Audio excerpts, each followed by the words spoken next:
Un soir, 18h, 20h, David Abiker, politique.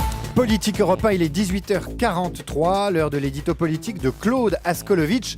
Le fait du jour, Claude, ce sont les poubelles de Marseille qui vont salir le Parti Socialiste. Ouais, c'est ce qu'on appelle sans accent l'affaire Guérini, du nom d'Alexandre Guérini, militant socialiste mais surtout homme d'affaires dans le traitement des déchets, mis en examen et incarcéré pour abus de biens sociaux, détournement de fonds et de biens publics, recel, corruption active, trafic d'influence et détention de munitions. Ouf, mais aussi Guérini du nom de Jean-Noël Guérini, frère d'Alexandre, président du Conseil général des Bouches-du-Rhône et patron des socialistes marseillais. Jean-Noël Guérini, le politique, qui n'est pas totalement étranger à son frère, l'homme d'affaires incarcéré. C'est une affaire qui dure depuis plusieurs semaines, plusieurs mois. Il y a en ce moment beaucoup d'éléments qui sortent dans le Journal du Dimanche, dans le Parisien, dans Mediapart hier, dans le Point de demain matin. Ce sont des écoutes, des extraits de procès-verbaux et on découvre que le politique Jean-Noël Guérini informait l'homme d'affaires Alexandre sur l'enquête en cours. Et on comprend que le politique Jean-Noël Guérini était avec son frère Alexandre pour faire pression sur le président de la communauté urbaine de Marseille, Eugène Caselli, afin de retourner un appel d'offres qui ne plaisait pas à Alexandre. Et on devine qu'une grande grève des poubelles à Marseille en 2009, qui avait paralysé la ville, avait été organisée à la connaissance, avec l'aval, l'appui d'Alexandre Guérini et peut-être du politique Jean-Noël, toujours pour faire pression. Bref, une affaire politico-judiciaire, c'est toujours compliqué, il faut lire nos confrères. Il y a des moments où la lecture des journaux, c'est un acte civique,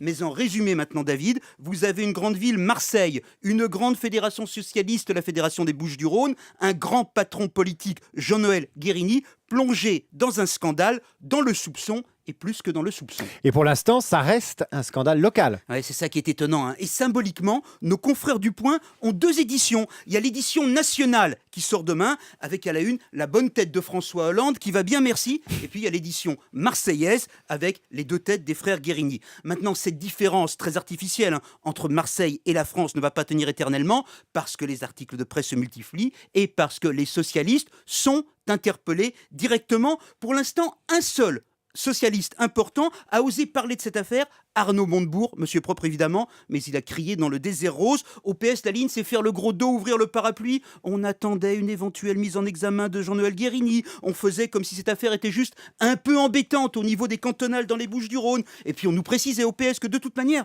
les socialistes n'ont pas pris d'argent en tant que parti dans cette affaire. Ce n'est pas du financement politique. Évidemment, cet évitement ne peut pas durer. À un moment et rapidement, Martine Aubry va devoir traiter politiquement le cas Guérini, trouver une solution pour que Jean-Noël Guérini cède la place, et plus elle attendra, plus elle se fera reprocher sa complaisance envers une fédération à problème. Maintenant, les socialistes, quand ils devront régler le cas Guérini, vont aussi allumer des contre-feux, et ils le font déjà en off, comme on dit chez nous. Ils vont rappeler par exemple que les Guérini sont aussi des proches de Henri Proglio, le très sarkozyste patron de EDF et ancien patron de Veolia, dont une des filiales était impliquée dans les affaires de déchets marseillais.